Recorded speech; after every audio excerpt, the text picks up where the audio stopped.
Selamat pagi anak-anak. Tentunya selalu semangat pagi. Salam satu hati. Yes, yes, yes. Sebagai umat yang menyadari akan kebesaran Tuhannya atau sebagai siswa dan siswi yang iman akan Tuhannya, pertama-tama sebelum kita awali kegiatan kita hari ini, mari kita dahului dengan doa. Ibu minta salah satu di antara kalian untuk memimpin kita dalam doa. Kepada teman Roni, Ibu persilakan untuk memimpin kita dalam doa. Berdoa mulai, berdoa selesai.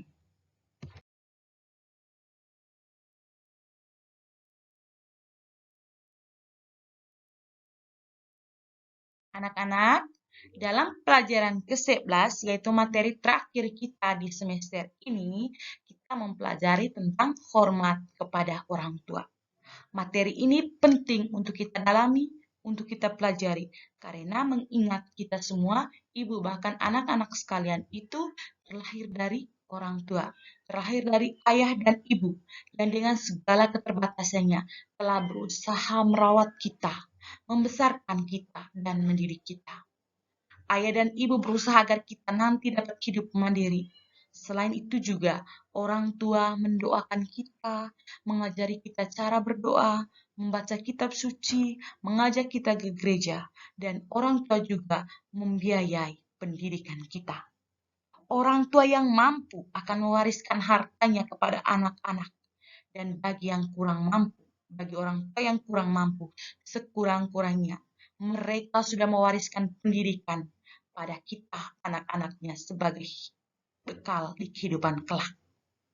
Apabila kita memperhatikan dan mengingat segala kebaikan yang telah dilakukan oleh ayah dan ibu kepada kita, maka sudah sepantasnya kita berterima kasih dan menaruh rasa hormat kepada mereka. Anak-anakku sekalian, ternyata perlakuan dari setiap orang tua dari tahun ke tahun itu tidak akan mengalami perubahan, meskipun itu karena perubahan zaman. Apa yang dilakukan orang tua saat ini tidak berbeda dengan apa yang dilakukan oleh para orang tua yang diceritakan dalam kitab suci. Dalam kitab suci diceritakan bahwa bangsa Israel dahulunya hidupnya berpindah-pindah. Mereka berpindah-pindah karena mereka hidup dari menggembala ternak. Mereka mencari ladang agar ternaknya mendapat makanan dan air. Pada pengembaraan seperti itu, ayah adalah seorang pemimpin, penjaga ternak, dan keluarga. Selain sebagai pemimpin dan penjaga ternak dan keluarga, ayah juga memberikan berkat, yaitu warisan iman dan doa restu. Dengan warisan iman dan doa restu tersebut, anak dapat melanjutkan kehidupan dengan selamat. Semakin tua, badan tidak kuat lagi. Bahkan ada kemungkinan orang sudah tua tidak kuat lagi berjalan. Sungguh menyedihkan jika anak-anak sudah menerima warisan berkat dan ternak bagi keluarganya itu, kemudian meninggalkan orang tuanya. Mereka tidak akan memperoleh berkat lagi di masa mendatang. Anak-anak perlu diketahui bahwa di dalam kitab suci, baik perjanjian lama maupun perjanjian baru, banyak tertuang nasihat serta ajaran mengenai sikap hormat terhadap orang tua. Di antaranya, terdapat dalam kitab Ulangan, bab 5 ayat 16, yang berbunyi, hormatilah ayahmu dan ibumu, seperti yang diperintahkan kepadamu oleh Tuhan Allahmu, supaya lanjut umurmu dan baik keadaanmu di tanah yang diberikan Tuhan Allahmu kepadamu.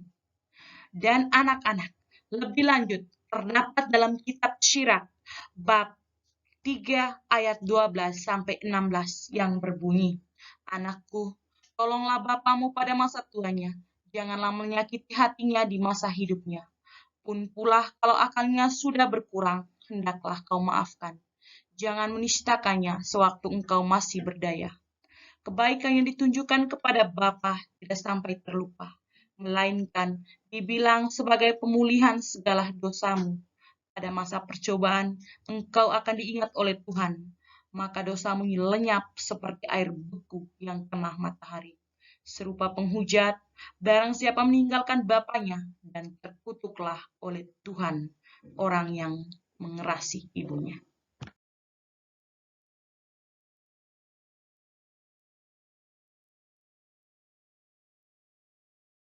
Anak-anakku sekalian yang dikasihi Tuhan, dari isi kitab suci yang telah kita dalami di atas, dapat kita simpulkan bahwa hormat kepada orang tua menurut nasihat kitab suci di atas adalah yang pertama, menolong masa tuanya. Kedua, tidak menyakiti hatinya pada masa hidupnya. Ketiga, memaafkan ketika akalnya mulai berkurang. Keempat, tidak meninggalkan ayah. Kelima, tidak mengerasi atau berbuat kasar terhadap ibu. Keenam, hormat kepada orang tua. Dan yang terakhir, taat kepada orang tua.